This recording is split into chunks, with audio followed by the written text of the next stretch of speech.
straight from the heart of East Tennessee. This is 10 News at 5.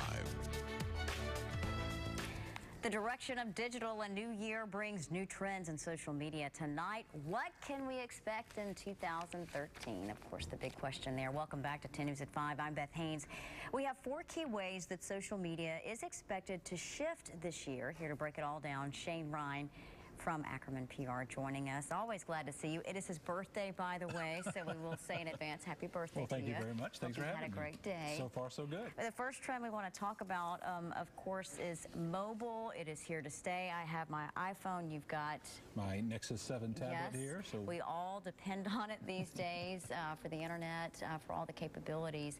Talk about, though, some of the changes that we're going to find on these mobile sites. Well, I think what we're going to see, it's pretty obvious that we're seeing more and more people are using mobile technology, phones and tablets, to access as their primary means of accessing the internet and social media. We really expect that by 2015 it will be the #1 way, but it's already showing signs early on now. Last year it really took off, tablets especially, and I think that social media platforms are in a race right now to see who can become the most mobile friendly. The social media platforms that already are kind of native to mobile, which, you know, Twitter was started out as a text messaging service.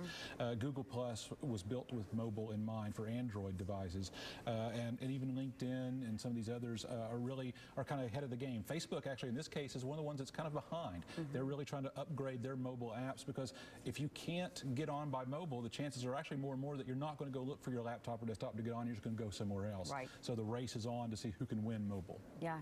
Well, let's talk about how important visual content is going to be. Well, with these giant screens on these tablets and even the phones themselves getting 5-7-inch screens now, high def even, visual content is really becoming the king. People want to interact with photos and video far more than they do want to just text messaging. So what you're seeing is sites like Pinterest, who bought a new company today. They bought a food company called Fork.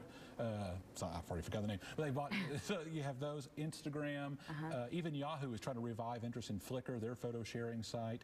You end up with those groups who really specialize in visual media are going to rise to the top as well. You'll see more growth in those. You'll see maybe some competitors come up for Instagram as well. YouTube, obviously, with its video content. And what's interesting to note is that in a report that was just released, in 2012, 1 billion digital cameras were shipped out through mobile devices. Wow. So that's what we're going to see. More and more video and photo sharing will be kind of the key in social media. So the users continue to grow on these social media sites, but the challenge continues, and that is, how do you make money off of these sites? Well, I think especially because what we're going to see, I think, is we're seeing that the growth rate is going to plateau a bit.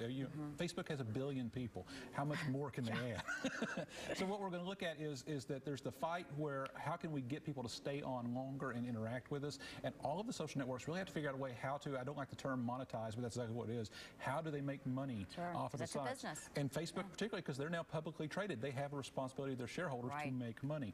And so we're going to see more and more experiments with how do you do advertising inside these. Facebook will be, speaking of video content, Facebook's going to be experimenting probably this spring with video ads that will run inside your news stream. Interesting. We've only got about 30 seconds left, but the final trend, privacy concerns. Privacy concerns is the big one. And we saw Instagram earlier in December spin off with this. We're going to see a lot of folks, I think, begin to really be concerned, because what they're starting to realize as a user is that you are not necessarily the consumer, you are the product being sold. And because they're trying to use this data to make money. So we'll see, I think, a lot of debate this year about privacy concerns in social media, and kind of a revolution from the users of what they expect to see out of this. All right, Rhyne, thank you so much for coming on, sharing your expertise, and happy birthday again. Thank you again very much. All right. Well, a lot of folks resolved to get fed in the